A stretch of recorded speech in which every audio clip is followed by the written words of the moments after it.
آزادی اس کا نام نہیں ہے کہ ایئر ہوسٹس بن کے 300 مسافروں کی 8 گھنٹے خدمت کرے، ہر ہوسناک نظر اس کا طواف کرے، کوئی اس کو کسی نظر سے دیکھے، کوئی کسی نظر سے دیکھے، کبھی کسی سے ٹکرائے، کبھی کسی سے ٹکرائے۔ یہ آزادی ہے، یہ آزادی ہے۔ ہمارا آسٹریلیا سے سفر ہو رہا تھا، سنگاپور 8 گھنٹے کی مسلسل فلائٹ تھی۔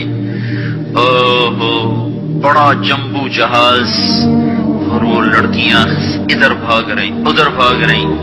ایک مجھے وہاں خیال آیا، دوسری دفعہ ہمارا سفر نیو یارک سے تھا، نیو یارک سے ہم چلے اور قاہرہ ہم اترے۔ قاہرہ 11 گھنٹے کا مسلسل جہاز کا سفر، مسلسل 11 گھنٹے ایک ٹانگ پہ کھڑے ہو کے لڑکیاں بھاگ رہی، وہ لڑکے ایئر ہوسٹس بھاگ رہی ہیں، اور اس کے ساتھ 300-350 کا مسافر جہاز ہے۔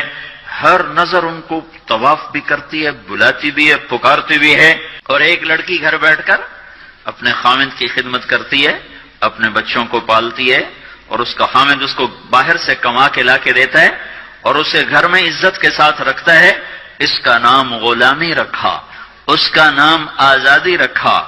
ہوٹل میں وہ چائے سرو کر رہی ہے، یہ آزادی ہے۔ اور وہ کاؤنٹر پہ جنرل سٹور پر 8 گھنٹے کھڑے ہو کر وہ سارا دن تھکن سے چور ہو جاتی ہے، پھر اس نے گھر جا کے کھانا خود تیار کرنا ہے۔ وہ گھر میں اس کا خامند کوئی نہیں بیٹھا، وہ بوائے فرینڈ ہے، وہ آج اس کے ساتھ ہے، کل کسی اور کے ساتھ ہوگا۔ ایک ڈرامہ رائٹر تھے اشفاق احمد خان رحمت اللہ علیہ، میری ان سے اچھی دوستی تھی۔ تو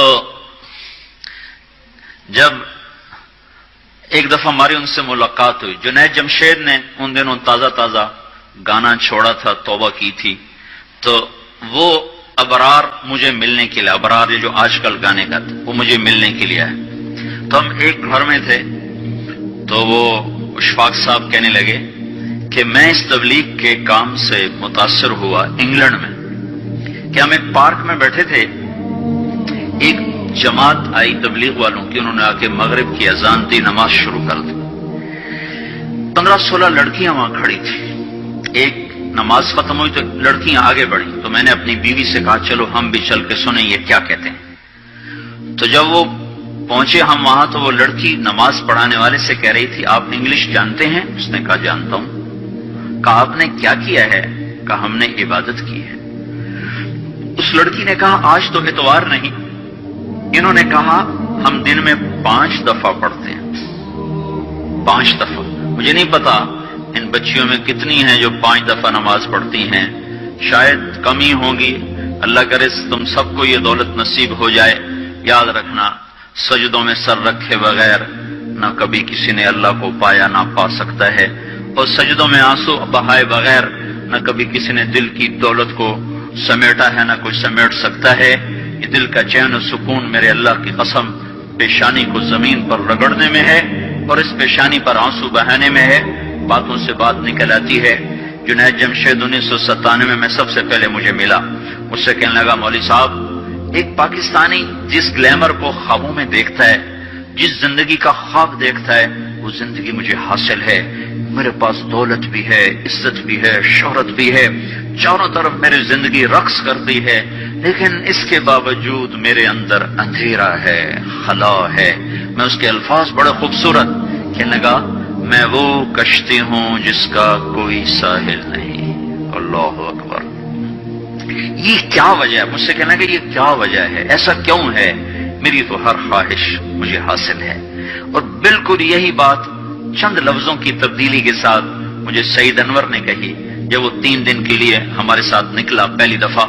مجھ سے کہنے لگا میں یہ سوچا کرتا تھا عزت، دولت اور شہرت یہ میری زندگی کا مقصد ہے، صرف 22 سال میں مجھے سب کچھ مل گیا، عزت بھی، دولت بھی، شہرت بھی، لیکن دل اسی طرح پریشان۔ 100 بار چمن مہکا، 100 بار بہار آئی، دنیا کی وہی رونق، دل کی وہی تنہائی، تو رونق بھی ہے، بہار بھی ہے، پھر دل کیوں اداس ہے، پھر دل کیوں پریشان و غمگین ہے؟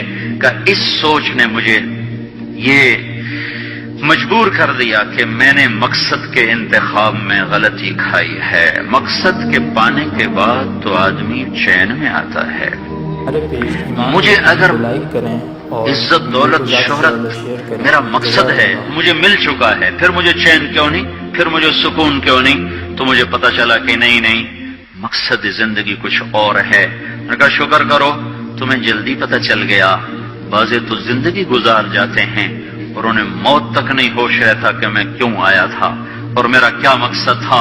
جو لوٹ آئیں کچھ کہنا نہیں، بس دیکھنا انہیں غور سے، جنہیں منزلوں پہ خبر ہوئی کہ یہ راستہ کوئی اور تھا۔ چل چل تھک گئے، جب آگے پہنچے تو دیکھو غلط جگہ آ گئے۔ واپس مڑنے کا وقت ختم ہو چکا ہے، شام ہو چکی ہے، اندھیرے چھا چکے ہیں، اب واپس مڑنے کا راستہ نہیں ہے۔ شکر کرو کہ اللہ تعالیٰ نے ہمیں ایمان کی دولت عطا فرمائی، اور تم 22 سال کی، تم جلدی 30 برس کی عمر میں ہی تمہیں ہوش آ گیا کہ نہیں میری زندگی کا مقصد کوئی اور ہے۔ اس نوجوان نے کہا ہم دن میں 5 نمازیں پڑھتے ہیں۔ اس لڑکی نے کہا یہ تو بہت زیادہ ہے۔ اس نوجوان نے کہا، لمبی خیر بات ہو جائے گی، آخری بات بتاتا ہوں۔ تو جب وہ بات ختم ہو گئی تو اس لڑکی نے آگے ہاتھ بڑھایا کہ اچھا خدا حافظ۔ تو اس نوجوان نے کہا میں آپ کو یہ ہاتھ نہیں لگا سکتا۔ اس لڑکی نے کہا کیوں؟ کہا یہ ہاتھ میری بیوی کی امانت ہے، یہ صرف اسی کو چھو سکتا ہے اور کسی کو نہیں چھو سکتا۔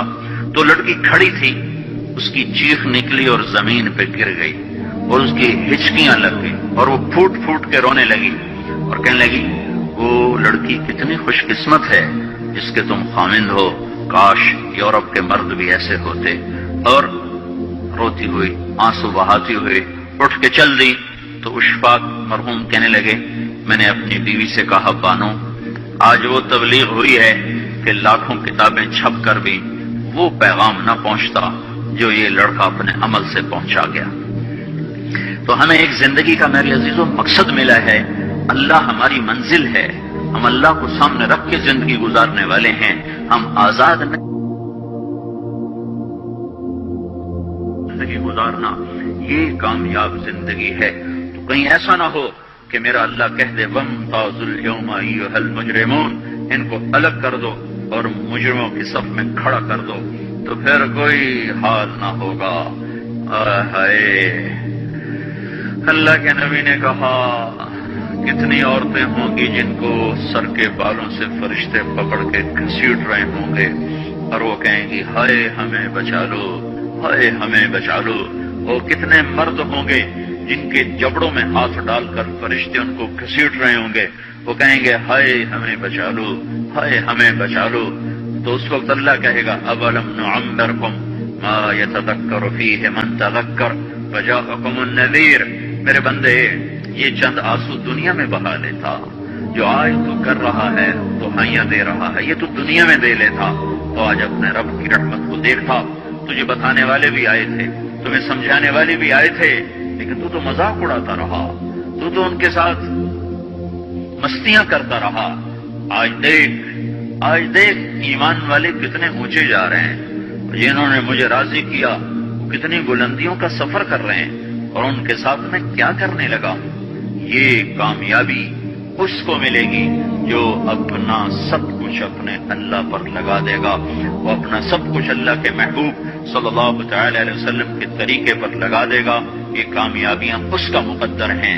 یہ زندگی چند روزہ ہے اور آج ایک سیلاب ہے میری عزیزوں مغرب کی تہذیب کا۔ انٹرنیٹ نے اور اس ٹی وی نے اور اس میڈیا نے ہم سے ہمارا سب کچھ چھین لیا ہے، سب کچھ ہمارا چلا گیا ہے، اور سوائے اچھل کود کے، کھیل کود کے اور زندگی کا کوئی منزل نہیں رہی۔ میں آپ سب کے سامنے یہ درخواست کرتا ہوں کہ اپنی زندگی کی منزل طے کرو۔ پہلے یہ سوچو اور سمجھو کہ یہ صبح یہ شام، یہ دن یہ رات، یہ جو گزر رہے ہیں مجھے کہاں لے جا رہے ہیں، میرا سفر کدھر کا ہے، میں کہاں جا رہی ہوں، میری آخری منزل کیا ہے، اس کے مطابق اپنی زندگی کی ترتیب بناؤ۔ میرے آپ کے نبی نے فرمایا الکیس من دان نفسہ وعمل لما بعد الموت، سمجھدار وہ نہیں جو مشہور ہو جائے جو عزت اور دولت کو اکٹھا کرے، سمجھدار وہ ہے جو اپنی آخرت کا سامان تیار کرے اور اپنی موت کی تیاری کرے۔ اس پر جو جم جائے گا وہ دنیا اور آخرت میں کامیاب ہے، جو اس سے ہٹ جائے گا وہ ہلاک و برباد۔